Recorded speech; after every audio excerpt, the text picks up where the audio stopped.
I think one way in which, if you're an established runner, and yeah, your question is, well, you know, what is this business of mindfulness, and what does this bring to my running? You know, I think one way you can look at it is just it's about adding something else to the toolkit, if you like. So I'm reminded of the old Sky cycling team that where they used to describe their success about this idea of all these different marginal gains that you can. So it's all these small adjustments that you can bring, and you know, so if really your interest and your outlook is very much about the running, then I think that the mindfulness-based practice is just another thing that we can bring to our running that actually can help both enhance our experience, but also change our perspective about what's going on. I mean, one of the things that one of the terms that we use a lot around mindfulness training, if you like, you know, when we're teaching, is this idea that a lot of the activities that we're involved in, we do on autopilot, i.e. we become very habitual with the things that we do. We're not necessarily, in fact, we can become so familiar with them, we just switch off entirely. They become almost mechanical. Now, I'm not suggesting that that's a space in which experienced runners always find themselves, but absolutely, I know from my own experience that you can kind of just run with absolutely no particular awareness of how you got to that, you know, that point a couple of miles down the road. So the mindfulness-based practice as an addition to running is bringing, I think, for the more experienced runner, almost bringing back a sense of curiosity to our experience and looking a little bit more closely at what's going on. So just that the opportunity to notice the movement of the body, noticing where the mind goes to, noticing those times when we find that tension arrives in the body, frustration arrives in the mind.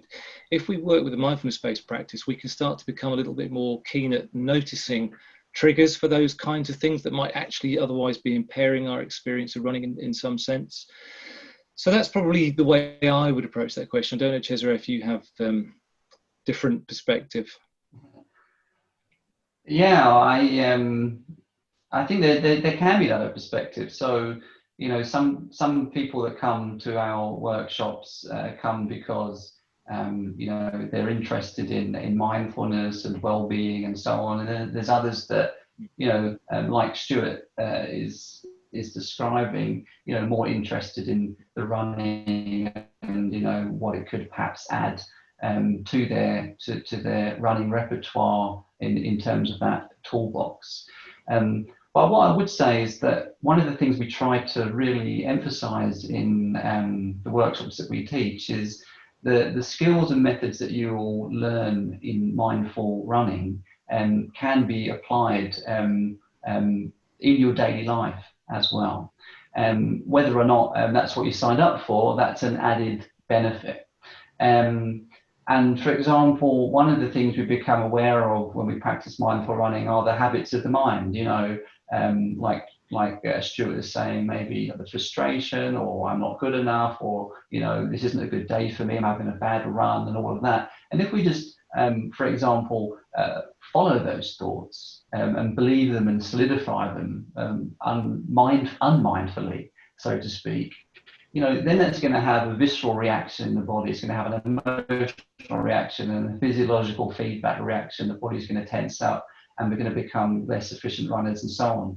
However, if we can catch it, and through some of the methods that we teach in the workshop, allow it, let it be, and maybe just come back to one of the focal points, for example, then that kind of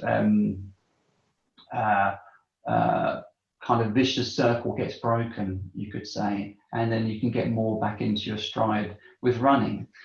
However, it doesn't just end with the running, because what you notice in mindfulness training and practice, and in mindful running training and practice, those habits of the mind that come up most strongly and most consistently that get in the way of our running are probably habits, actually, if we reflect a little bit more, that are there throughout all of our life, but just manifest in different ways.